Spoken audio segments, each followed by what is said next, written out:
강혜신의 오늘의 미국. 세계는 지금 폭풍 전야입니다.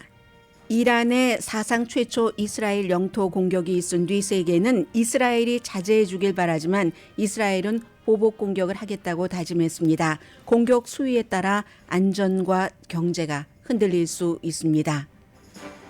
미국 하원은 이스라엘을 돕기 위해 지원안을 만들면서 우크라이나와 대만 지원안도 구분해서 이번 주에 투표할 예정입니다. 이란의 이스라엘 공격 결과는 이란이 원하지 않는 쪽으로 옮겨갔습니다. 벤자민 네타냐후는 생명줄을 잡았고 이스라엘은 가해 국가에서 피해 국가로 바뀌었습니다. 못 먹어서 몸보다 머리가 커져버린 영양실조 상태의 가자 어린이에 대한 관심이 줄어들었습니다. 친팔레스타인 시위대들이 샌프란시스코, 시카고, 뉴욕 등에서 길을 막고 시위했습니다. USC 대표가 친팔레스타인계라는 게 알려진 뒤에 졸업생 대표 연설 자격을 박탈당했습니다. 트럼프 전 대통령의 첫 번째 형사재판 이틀째입니다. 트럼프 전 대통령이 포르노 배우와 잠을 자고 입막음용 돈을 준 이 사건에 대해 불법이라고 생각하는 미국인은 35%밖에 안 됩니다. 연방 대법원이 미성년자의 성정체성 관련 의료 치료를 금지하는 아이다호법 시행을 허용했습니다. 의사가 18살 미만 청소년에게 성전환 치료를 하면 최대 10년 감옥에 갇힐 수도 있는 법입니다. 4,500만 명이나 되는 미국인이 4월에 천둥 번개를 맞고 있습니다. 여러분 안녕하십니까? 오늘의 미국 강혜신입니다. 외교냐 공습이냐, 이게 이제 지금 이스라엘이 이란으로부터 엄청난 공습을 당했고 큰 피해는 없었지만 미국 등의 도움으로 아랍 국가들 도움도 있었고요. 다 막기는 했지만 어쨌든 국민에게 보여주려면 보복을 하기는 해야 되겠는데 그게 이제 어느 정도가 될 것이냐에 따라서 세계가 너무나 지금 걱정을 하고 있습니다. 결정권이 이스라엘에 있기 때문에 보도가 다른 거죠. 당연히 처음에는 아주 처음에는 야 이거 제3차 대전 하다가 또 그 중간에는 이스라엘이 그렇게까지 하겠어? 했지만 지금으로서는 어떤 수위를 선택할지 알 수가 없고 이 같은 불안함 때문에 어제 아시아 증권 시장 그리고 한국의 환율 같은 것도 엄청 올랐잖아요. 지금 미국 증권 시장도 그 종목에 따라서 무척 흔들렸습니다. 누구나 다 영향을 받을 수 있는 이 이슈이기 때문에 폭풍 전야, 어느 쪽으로 어느 정도의 폭풍의 세기가 올 것인가 하는 것을 기다리고 있습니다. 이스라엘은 대공 능력은 확인했고요. 물론 미국 도움이라는 것을 강조합니다. 네타냐후가 살아난 것은 너무나 세계적으로 비난을 받다가 갑자기 이제 피해 국가가 되니까 국민들이 어느 정도는 뭉치죠. 물론 이스라엘 국민이나 이란 국민이나 이 상황에서 또 다른 전쟁을 하길 원치는 않지만 어쨌든 이란에서도 벤자민 네타냐후가 가자 지구에 너무하네. 인질은 석방시키는 그 작업을 하지 않고 지금 뭐 하고 있어 하고 텔라비브 등등에서 시위하던 그 시위대의 분위기가 조금 달라졌습니다. 살아났다는 겁니다. 이란이 벤자민 네타냐후를 살리고 싶지 않았을 텐데 생명선을 그에게 던져준 꼴이 됐습니다. 그리고 미국과 나빴던 관계도 약간 회복이 됐고요. 일단 이란이냐 이스라엘이냐 선택을 하자면 미국이야 당연히 이스라엘이죠. 그래서 이란 쪽에서 날아오는 거의 400개 정도 되는 여러 가지 드론과 미사일, 크루즈 미사일, 탄도 미사일을 거의 이스라엘에 도착하기 전에 다 막아줬잖아요. 그래서 이스라엘이 아주 지금 신났습니다. 우리는 보복을 하기는 하는데 그 보복의 시기와 강도는 우리 스타일대로 정할 것이고 이란을 우리 국가를 이렇게 공격을 했으니 경제 제재를 해야지 된다. 이런 주장을 합니다. 그런데 본인들이 먼저 시리아에 있는 이란 영사관을 공격을 해서 이란의 고위급 군 장성을 살해한 것에 대해서는 말하지 않습니다. 그런데 이제 지금으로서는 세계는 어떻게 할 것인가이기 때문에 어떤 옵션이 이스라엘에 있는지를 한두 시간 전에 파이낸셜 타임즈에 보낸 리처드 하스 씨의 글을 소개를 해드리겠습니다. 이분은 외교관계위원회의 그 프레지던트를 2023년까지 지냈고 그리고 이제 부시 행정부에서 콜린 파웰 전 그 국방장관의 자문 역할을 했습니다. 요즘에 그 외교 관계에 대해서는 가장 무슨 어떤 한쪽으로 치우치지 않고 좀 냉정하게 판단한다 해서 리차드 하스 씨의 말을 많이 듣고 있는데, 리차드 하스 씨가 좀 전에 그 파이낸셜 타임즈에 보낸 그 기고문에서 이스라엘에는 좋은 옵션이 없다, 이란의 공격에 대해서 대처하는, 이렇게 결론을 내렸습니다. 단지 가장 덜 나쁜 옵션을 선택을 해야지 되는데, 그 선택의 결과는 이란이 이스라엘을 영토를 사상 최초로 그 공습하기 이전 상태로 돌아가거나, 아니면 좀 제한적으로 이란에 대한 그 군사적인 시설을 목표로 삼아서 공격을 하는 것, 이 정도가 가장 이제 적당한 것이라고 얘기를 하고 있는데,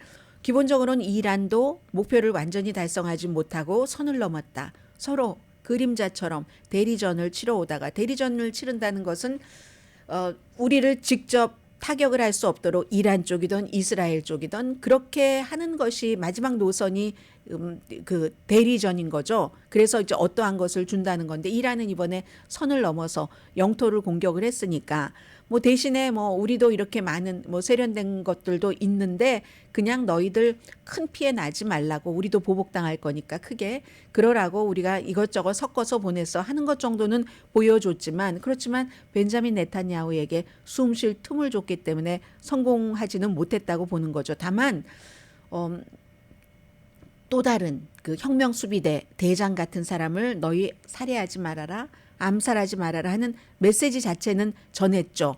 이 나쁜 효과와 함께 그런 이제 것도 정했고, 그리고 이번에 보니까요, 확인되지는 않았는데 이 리처드 하스 씨가 얘기를 합니다.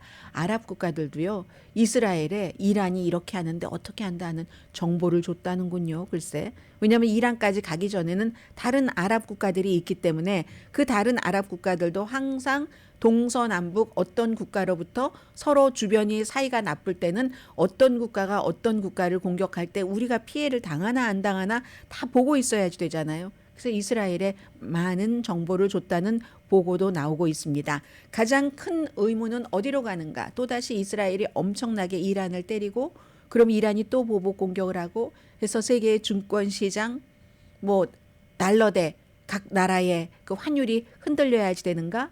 중동 전체는 어디로 가는가? 이란 원래 자리로 가길 원합니다. 본인들이 이스라엘을 공격하기 전에 간접 전쟁하고 뭐 하마스를 지원한다던가, 아니면 뭐 헤즈볼라를 지원한다던가, 후티 반군을 지원한다던가, 이란은 그 공화국으로 만들어지면서 목표 자체를 적을 정해놓은 겁니다. 가장 나쁜 정치가 적을 정해놓고 그냥 모든 불만을, 내부의 불만이든 외부의 불만이든 그 적에게 돌리게 하는 그런 게 제일 치졸하고 나쁘잖아요.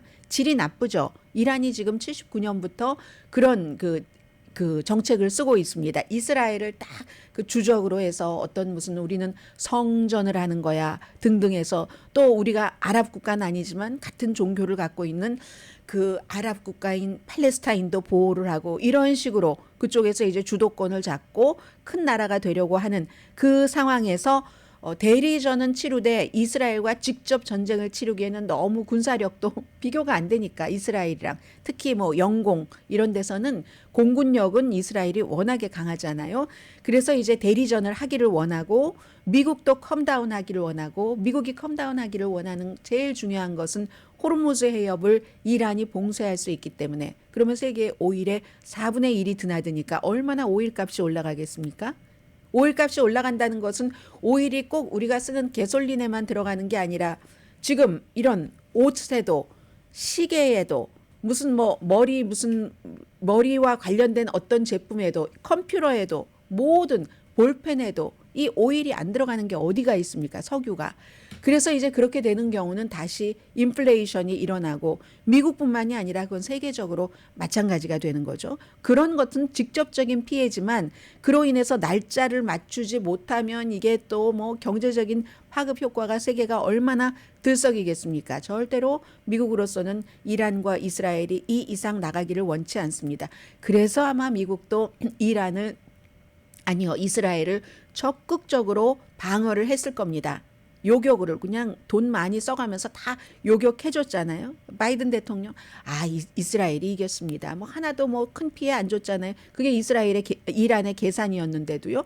보복 크게 당하지 않으려고 뭐 많은 희생자를 내지 않았잖아요. 그런데 바이든 대통령은 네타냐후에게 이겼잖아요. 이겼으니까 그냥 그만합시다. 문제는 미국의 자문을 이스라엘이 듣느냐 마느냐. 리처드 하스 씨는요, 이스라엘의 옵션 3가지를 얘기합니다. 첫 번째, 아무것도 하지 않는다. 그럼 이제 현상 유지가 되겠죠. 계속 이란과 이스라엘은 서로 최대의 적으로 삼으면서 간접 전쟁을 하는. 두 번째는 제한적인 공습. 이란 내부의 군사 목표물을 딱 정해서 그것만 피해를 준다는 건데 그 군사 목표물도 이번에 이스라엘을 공격한 그 공격과 관련된 군사 시설을 말합니다. 세 번째가 대대적인 보복인데 이 대대적인 보복은 이란의 핵시설 같은 것을 공격하는 것.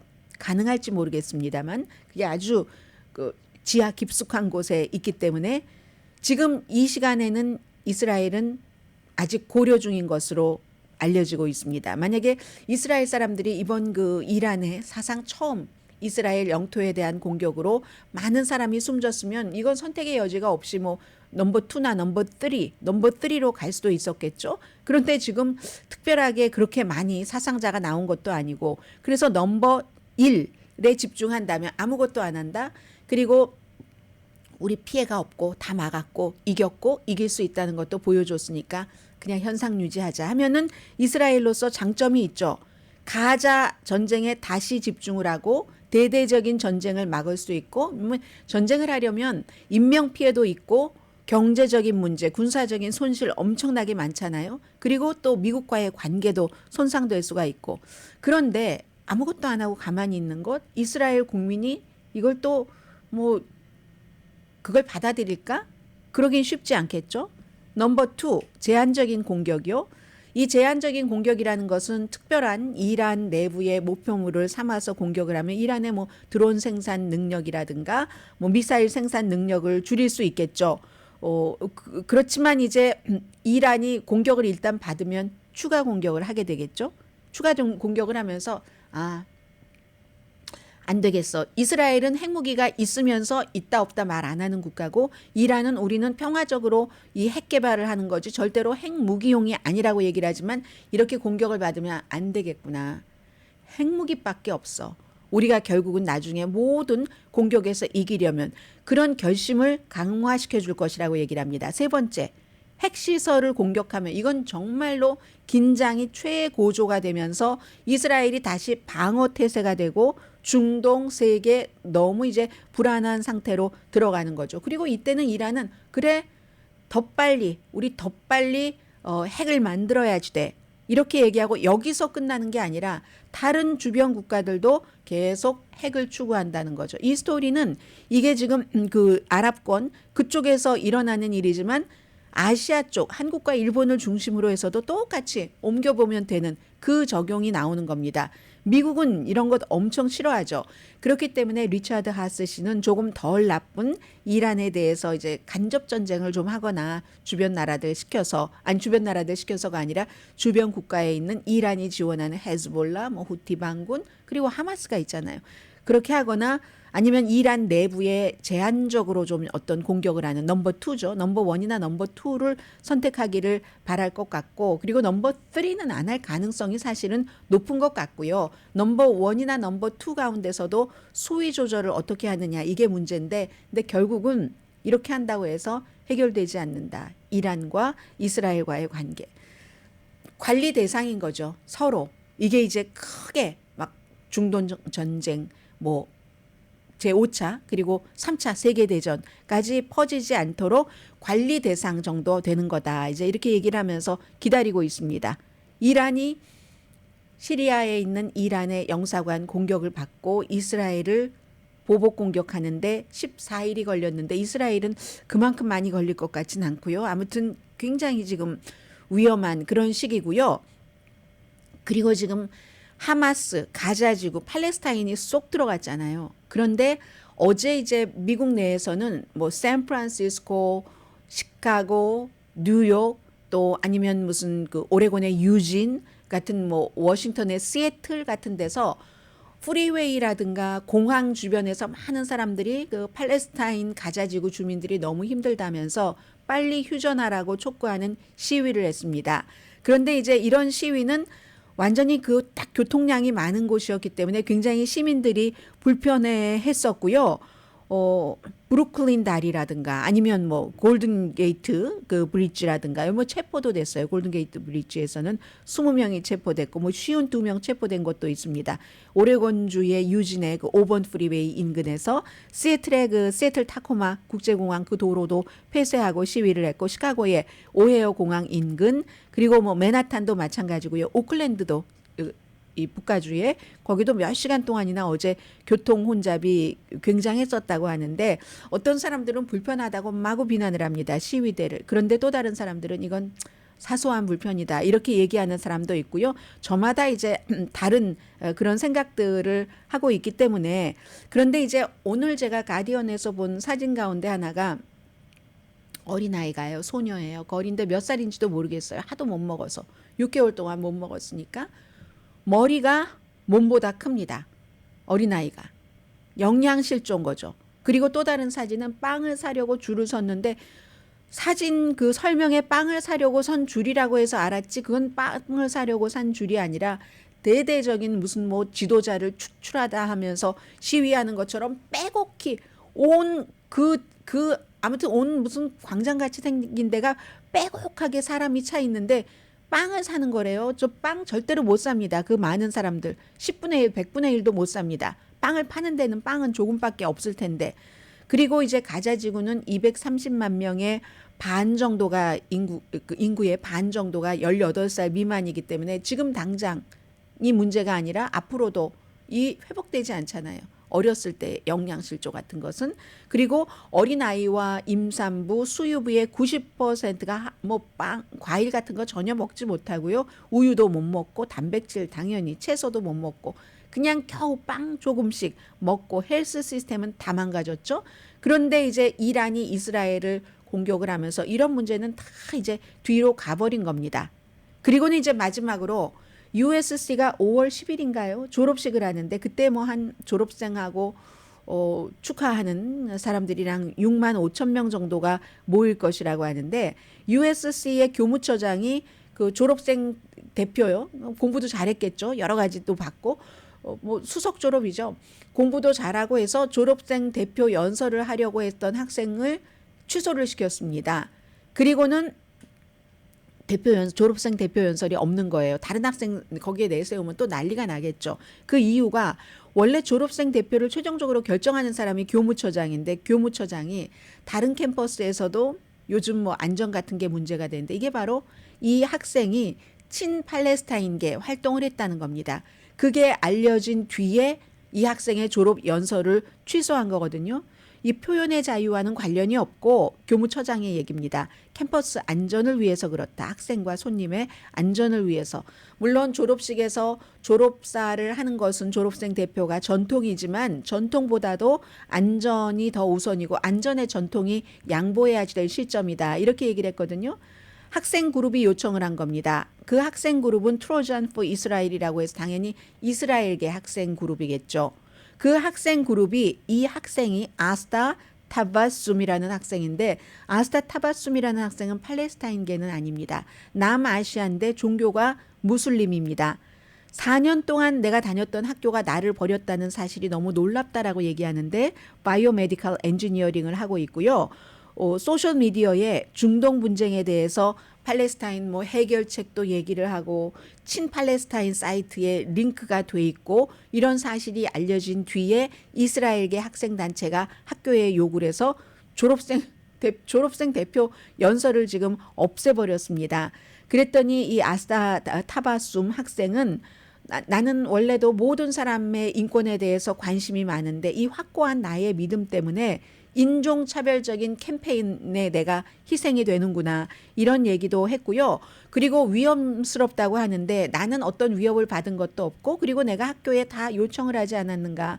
그래서 위험하다면은 뭔가를 학교에서 조치를 취하면 되고 뭐 학교에 한 300명 정도 학교 경관 있지 않나요? 그리고 이거는 꼭 뭐 나의 안전, 다른 사람들의 안전만을 위해서라고 말하기는 뭐하다. 이거 인종에 관련된 것이고 뭐 이런 식으로 얘기를 했습니다. 그리고 실제로 미국 이슬람 관계 협의회 이런 데서도 이제 이 학생을 지지를 했는데 말씀드리고 싶은 것은 졸업생이 한 19,000명 되네요. 그리고 이제 합쳐서 65,000명 정도 되는 이런 USC 졸업식 역사상 졸업생 대표가 연설하지 않은 게 아마 글쎄요, 뭐 많지는 않겠죠. 만약에 있었다 할지라도. 그리고 이런 이유는 아니었겠죠.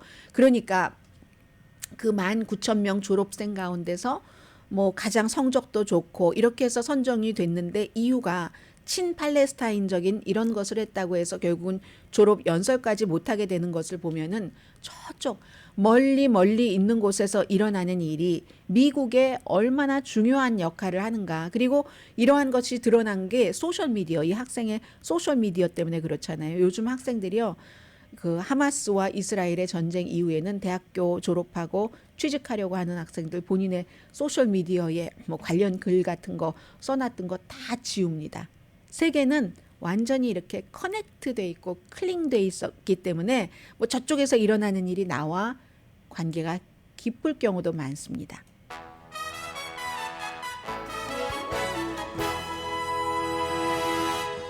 잠시 뒤에 지금 휴식하는 시간인가요? 휴정인가요? 트럼프 전 대통령 왜 시그니처 있죠?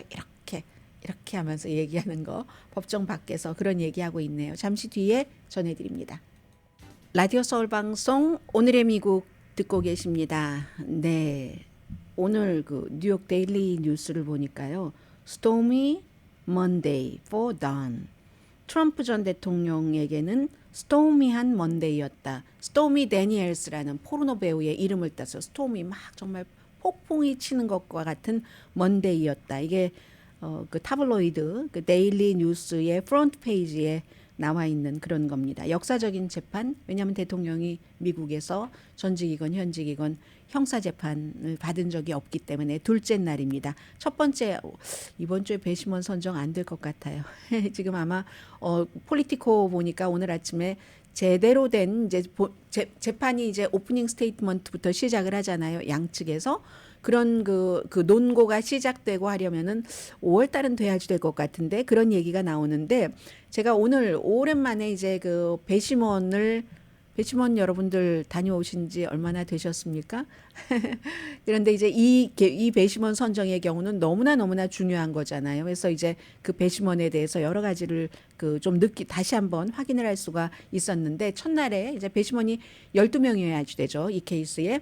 12명 배심원이고 그리고 이제 그 반 정도는 또 중간에 사람의 일이라 무슨 일이 있을지 모르니까 웨이팅 리스트 배심원까지 18명을 뽑아야지 되는데 한 96명 정도 어제 이제 인터뷰를 쭉 하면서 그게 이제 공개적으로 배심원이 이런 사람이다 하고 일반인에게는 알려지지 않지만 이런 경우 알려지면은 나중에 판결 나오고 나서 본인의 마음에 들지 않는다 하면 트럼프 전 대통령 지지층으로부터 정말 어떤 공격을 당할지도 모르니까 더욱더 조심을 하겠죠. 그런데 일반인에게는 알려지지 않지만 트럼프 팀에게는 알려줍니다. 그래야지 이게 검사팀도 마찬가지고 트럼프 팀도 마찬가지고 이 배심원은 이래서 안 돼요. 저래서 안 돼요. 뭐 이런 합의 같은 것도 있어야 되잖아요. 해서 이제 42가지 정도 이제 질문을 쭉 한다고 하는데 96명 가운데 50명이 탈락을 했습니다. 예를 들어서요. 어느 뉴스를 주로 보십니까? 이런 것이요. 만약에 어제 여러분들께서 박스 뉴스를 많이 보셨다면 트럼프 전 대통령 재판 거의 보도되지 않았습니다. 만약에 여러분들께서 MSNBC를 보셨다면 하루 종일 트럼프 전 대통령 재판이 보도가 됐습니다. 그럼 박스는 사실은 이게 너무나 역사적으로 빅 뉴스잖아요. 트럼프 전 대통령의 재판을 거의 보도하지 않고 어떤 보도를 했는가? 샌프란시스코 그리고 무슨 뭐 오헤어 공항 인근 뭐 유진 이런 모든 지역에서 시위하는 시위대 그걸 아주 나쁜 모습으로 묘사를 했습니다. 왜냐하면 박스는 거의 무조건 이스라엘 편이기 때문에 설정을 하고 보도를 하는 거거든요. 그래서 이제 이 시위대가 너무 못됐다 하는 식으로 사람들이 이렇게 불편하고 뭐 불편한 거 사실이죠. 길을 막고 뭐 공항도 그렇고 프리웨이도 막 막고 어떤 사람은 큰 뭐 55, 제가 그 무게의 단위를 모르겠어요. 그런 드럼통 같은 곳에 몸을 감고 하기도 하고 이런 것만 하루 종일 보여줬습니다. 시위는 사실 하루 종일 하진 않았거든요. 그런데 하루 종일 보여주고 트럼프 재판은 보여주지 않았습니다. 그래서 배심원을 선정을 할 때 뉴스 같은 것을 어디서 보고 듣나요? 어나더 월드에서 사는 사람들이 많으니까 그런 걸 물어보고 소셜미디어에서 트럼프 전 대통령을 팔로우 합니까? 당신은 본인이 스스로 뭐 극좌라고 생각하세요? 극우라고 생각하세요? 하면서 여러 가지 무슨 음모론을 퍼뜨리는 큐아난, 프라우드 보이즈, 민병대 무슨 등등 또 이런 것도 있죠. 안티파. 정부 자체를 거부하고 하는 그런 아주 시위를 해도 무력이 들어간 시위를 하는 안티파. 그런데 뭐 정치 성향만 가지고 이걸 뭐 배심원을 결정하는 것은 아니죠. 이 질문은요, 양측에서 다 싫어해서 빠졌는데 검사 측에서는 2020년은 부정선거가 아니었다. 바이든 대통령은 정상적인 선거에서 선출돼서 대통령이 된 사람이다. 그랬더니 검사는 이 질문 넣기로 원했는데 트럼프 전 대통령 측에서 그걸 원치 않아서 이 질문은 42개 가운데서 포함되지 않았습니다. 그런데 또 이런 건 묻지 않는데요. 과거에 어떻게 투표를 했는가? 누구에게 투표를 했는가? 공화당, 민주당? 뭐 아니면 당 어느 당에 속해 있느냐? 이것도 질문에 없답니다. 아무튼 공정할 수가 없다. 이 사람들은 이런 판단으로 쉬운 명을 돌려보냈고 그 후앙몰천 판사가 그리고 이제 그 뭐 어떤 사람은요 이런 건 또 돌려보내줘야죠. 딸 결혼식이 있다고 딱 그 걸려 있으니까 보통 재판이 뭐 6주일 내지 8주일 정도 된다고 하니까 그렇습니다. 그래서 글쎄요 뭐 어떻게 결정될지 모르지만 오늘 배심원 선정 이틀째입니다. 그리고 어제 사실은 저는 배심원 선정을 말씀을 드렸는데 가장 큰 뉴스가 됐던 건 밤에도 막 시사 터크쇼에서 텔레비전에서 계속 트럼프 전 대통령이 꾸벅꾸벅 조는 이런 모습. 지금 그 연방 그 법정에 많은 사람들이 들어가지 않거든요. 몇몇 기자들만 들어갑니다. 카메라도 허용되지 않고 잠깐은 허용돼요. 잠깐은 허용되는데 쭉 볼 수 있는 사람은 몇 명밖에 안 되는 겁니다. 그러니까 일반인들이 그걸 계속 무슨 뭐 그 중계를 볼 수가 없는 거예요. 그런데 그 뉴욕타임스의 매기 그 하버먼이라는 기자가 원래도 트럼프 전 대통령과 격돌을 많이 했었던 기자죠. 트럼프 전 대통령이 몇 번 조는 것처럼 보였다. 트럼프 전 대통령에게는 도저히 용납할 수 없는 일입니다. 뭐냐면 본인은 너무 활기왕성하다고 하고 바이든 대통령을 슬리피 조라고 표현을 하잖아요. 그런데 트럼프 전 대통령이 법정에서 몇 번을 졸았다고 어떻게 얘기했냐면 지친 것 같고 좀 짜증나 하는 것 같기도 했다. 저는 그 사진에 나오는 거 보면 트럼프 전 대통령이 얌전하게 눈빛은 아주 매섭습니다만은 이렇게 손을 이렇게 모으고 얌전히 있는 저는 그런 사진을 주로 봤는데 이 뉴욕타임스 기자는 고개를 끄덕였고 입도 해 벌렸고 머리가 아래로 뚝뚝 떨어지는 게 몇 번이 있었다. 그래서 그 변호사가 좀 메모를 전달하는 것 같았다. 이렇게 보도를 했더니 트럼프 캠페인 측에서 또 뭐 난리가 났죠. 가짜 뉴스가 가짜 보도한다. 근데 우리는 알 수가 없죠. 그 법정에서 계속 트럼프 전 대통령이 졸았나 아닌가를 본 사람이 아니니까. 그래서 오늘요. 여기에 대해서 그 졸음 전문가들 있죠. 엄청나게 많이 인터뷰를 하고 의견도 제시를 하고 아무튼 그런 일이 있었습니다. 이게 제일 큰 뉴스였어요. 그래서 트럼프 전 대통령의 지지자들도 법정 밖에 별로 나와 있지는 않았습니다. 아무튼 그리고 또 하나는 그 4월 25일 연방대법원에서 트럼프 전 대통령이 대통령으로서 뭐 예를 들어서 했었던 일들이기 때문에 면책 특권이 있다. 이런 것을 연방대법원이 심의하잖아요. 그때 나는 거기에 출석하고 싶다 했더니 say no 했습니다. 판사가 트럼프 변호인에게 지금 당신의 클라이언트는 피고예요. 피고가 이 재판을 받지 않고 다른 것에 참관을 간다는 거잖아요.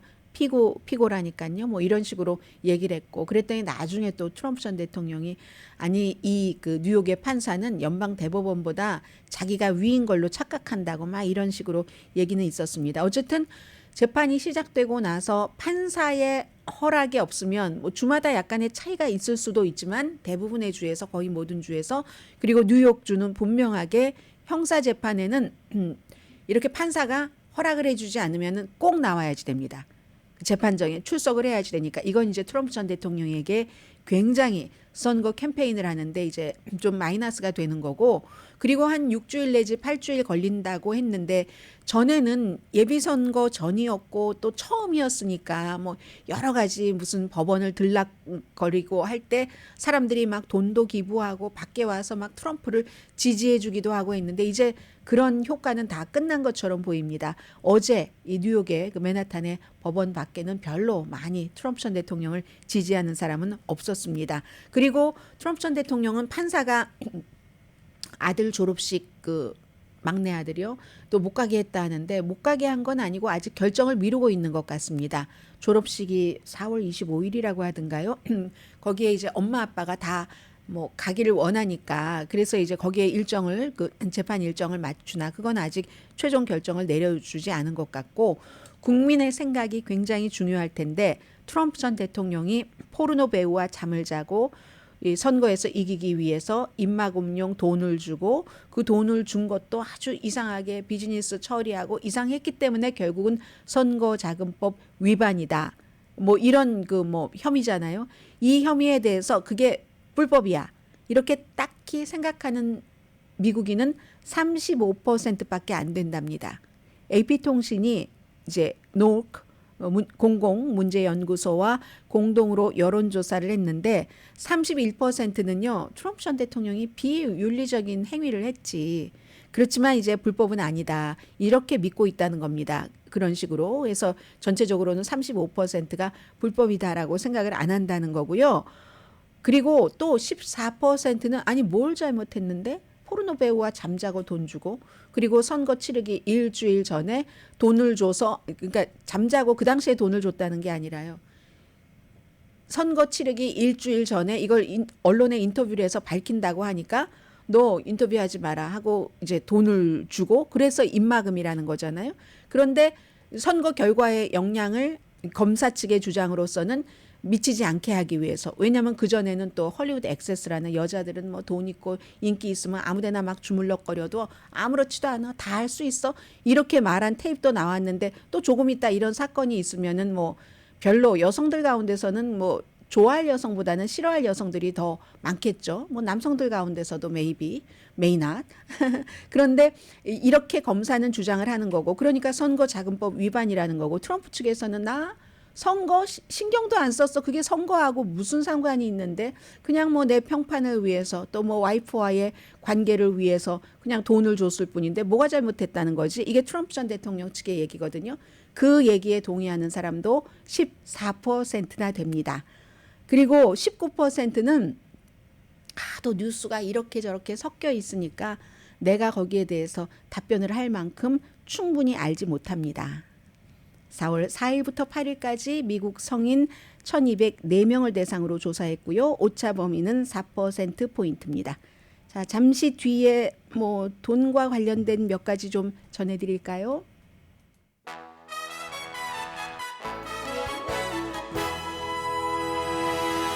라디오 서울 방송 오늘의 미국 듣고 계십니다. 돈 얘기부터 하자면요. 미국이 아마도 왜 뉴스가 그 사이에 바뀌나요? 아이 참, 화면아 돌아와 주세요. 할 수 없죠 뭐. 그냥 생각대로 할 수밖에 없네요. 먼저 봤었던 대로 미국이요 이란에 대해서 며칠 안에 어떠한 그 경제 제재를 한답니다. 자넷 옐런 재무장관이 새로운 제재를 할 것으로 우리는 지금 예상을 하고 있다. 이렇게 얘기를 했거든요. 그러면 이렇게 보여집니다. 지금 미국이 이란에 제재를 해서 사실은 굉장한 그 어려움을 겪고 있기 때문에 이란이 이스라엘에 대해서 직접 공격을 할 정도로 모든 무기를 막 생산을 한다던가 이런 그것을 하지 못하는 제재를 받고 있는데, 이번에 다시 이란에 대해서 제재를 한다는 것은 이거 이스라엘 달래기용 아닌가 싶습니다. 그러니까 이스라엘에게 우리가 뭐 이 정도까지 하니까 너희도 이란에 대한 공격 수위를 아예 안 할 수는 없지만 낮춰줘라.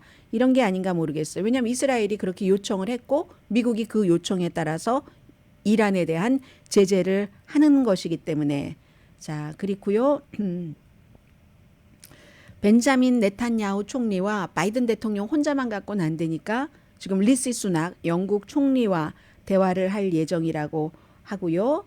자, 이런 얘기가 더 있고 지역에 아주 광범위하게 영향을 미치고 있는 것 같습니다. 지금 이스라엘이 레바논 헤즈볼라 민병대의 사령관을 살해했다 이런 발표가 나오는데 그러면 이거 간접 전쟁으로 갈 수도 있다는 얘기인지도 모르겠고 아직 확실하지는 않은 상황에서 직접적인 전쟁을 피하기 위해서 미국, 영국 전부 노력을 하고 있는 것처럼 보이네요. 그리고 어제 그 대통령 부부 그 뭐죠?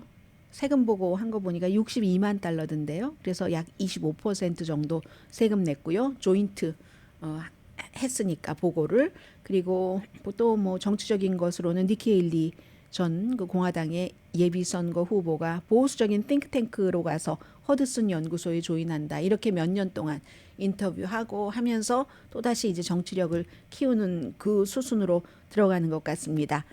그리고 이제 어제는 그 애플이 삼성의 판매 1위 자리도 뺏겼고 그 원인은 이제 중국의 샤오미라든가 여러 가지 때문이다라고 말씀을 드렸는데 사실은 동시에 테슬라도 직원을 10%나 그 해고하고 주식값 엄청 내려갔었던데요. 어제는 이것도 마찬가지입니다. 경쟁사들이 예전에는 그냥 전기 자동차 하면 테슬라인데 지금은 그렇지 않잖아요. 그래서 이제 그 경쟁사의 판매가 늘어나면서 애플과 마찬가지로 애플의 아이폰도 중국에서 만들어지는 것이 늘어나면서 지금 이렇게 됐고요. 트럼프 주식은 어제로서는 그 첫날에 비해서 60% 내려갔는데 지금 어떻게 되나 한번 볼까요?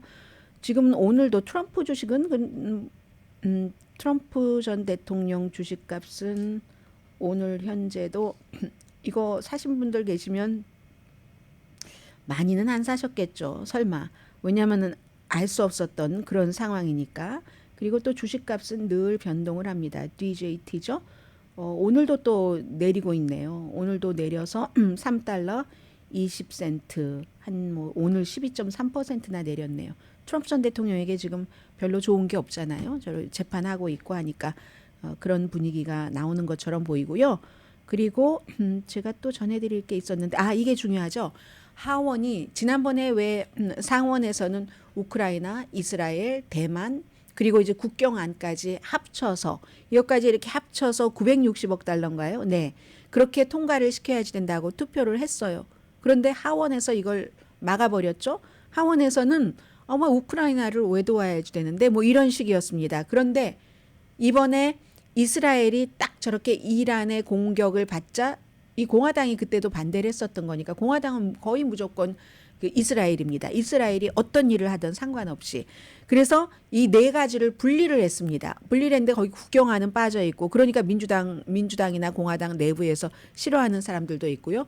하나는 우크라이나를 지원하는 한, 두 번째는 이스라엘, 세 번째는 대만, 네 번째는 국가안보법이라고 해서 법안이라고 해서 여기에 이제 틱톡 금지하는 것도 포함될 가능성이 있대요. 그리고 이제 이란에 대한 추가 제재, 이게 이 얘기군요. 결국은 추가 제재와 우크라이나가 갖고 있는 러시아의 자산을 압류하는 이런 것이 포함돼 있어서 글쎄요. 아마 이스라엘안은 통과를 시켜주겠죠. 그리고 이건 과반수만 통과돼도 되거든요.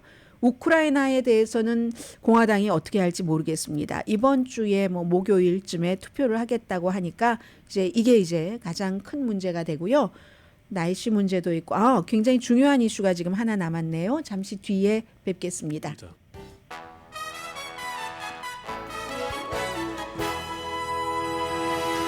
라디오 서울 방송 오늘의 미국 듣고 계십니다. 연방대법원이 아이다호주가 미성년자의 성 정체성을 뭐 확인하는 이라든가 아니면 뭐 치료하는 이라든가 그런 그 의료 치료를 금지하는 법을 만들었는데 이게 지금 소송이 들어가서요.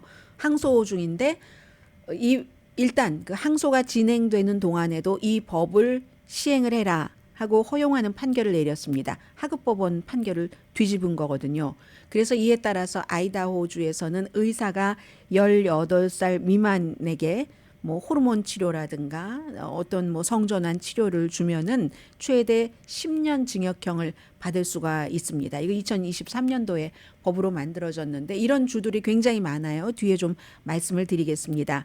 그랬더니 이제 여기에 대해서 미국 시민자유연맹도 연령별로 다 그 일을 해주는데 10대를 위해서 일하는 그 그룹이 미국 전국의 그 성전환을 한 청소년과 가족들에게는 너무나 아주 끔찍한 그 결과다.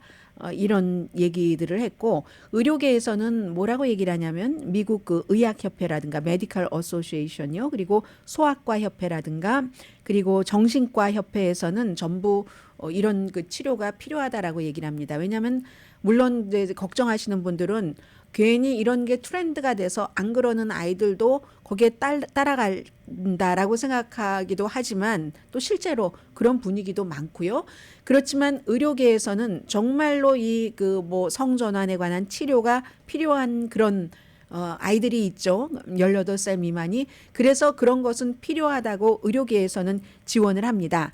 그러나 이제 공화당 의원들은 이런 것들을 또 그 의료용도 있고 문화적인 그런 그 판단이나 관습 같은 것도 있으니까 문화적인 사회적인 것에 훨씬 그 무게를 두죠. 해서 공화당 의원들은 미성년자의 성전환 치료에 대한 접근을 완전히 그 차단을 시켜버리려고 노력을 해서 최소한 23개 주에서 이 같은 치료를 금지하는 그 법률을 만들었고 그 법률을 만들어 놓고 나면 이렇게 아이다호처럼 대부분 이제 소송이 들어가는 거죠. 뭐 켄터키, 테네시 지금은 시행 허용하는 주입니다.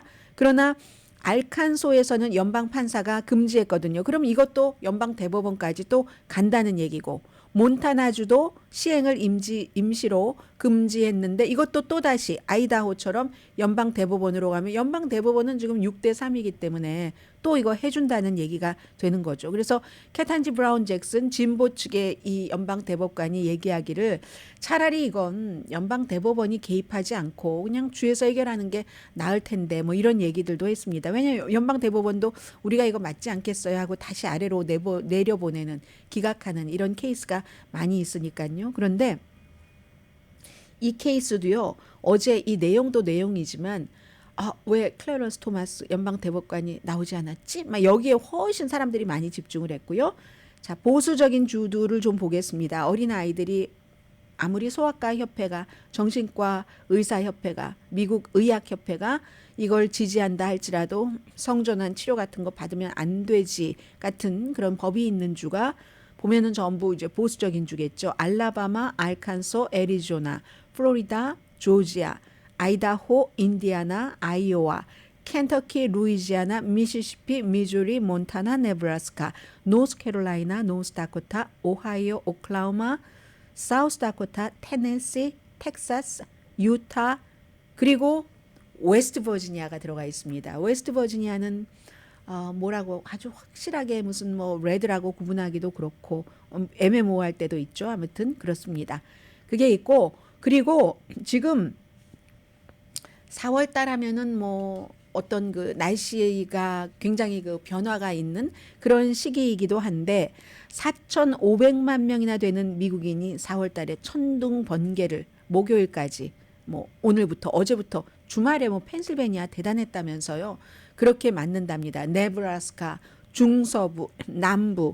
오늘은 이제 아이오와 또 뭐 한국 분들도 많이 살고 계시는 미주리 북부라든가 일리노이주 일부라든가 이런 데가 지금 만약에 이런 뇌우라고 하죠. 우리가 막 비 내리고 막 우박 떨어지고 하는 그런 그 강도를 5까지 두는데 5에서 3 정도 강도가 있답니다. 일리노이주도 마찬가지고요. 그래서 토네이도까지 일어날 그럴 가능성이 있고 파괴적인 바람. 뭐 파괴적인 바람 하면은 나중에 또 토네이도 위협 있고 하잖아요. 펜실베니아주도 자동차, 뭐 집, 농작물 큰 우박 때문에 엄청 피해를 입었다고 하는데 이런 피해는 그냥 피해 내가 맞아서 아파가 아니라 경제적인 손실을 주잖아요. 그리고 텍사스, 워싱턴 DC, 리치몬드 같은데 한국 분들 많이 살고 계시네요. 이 모든 것들이 기후 변화 때문에 그럴 수 있다는. 어머, 제가 시간 계산 잘못해서요. 접어야지 돼요. 지금 접는데 저도 얼마 전에 집에 엄청나게 큰 우박이 떨어져서 촬영해 놨다는 것 아니겠어요. 강혜신이었습니다.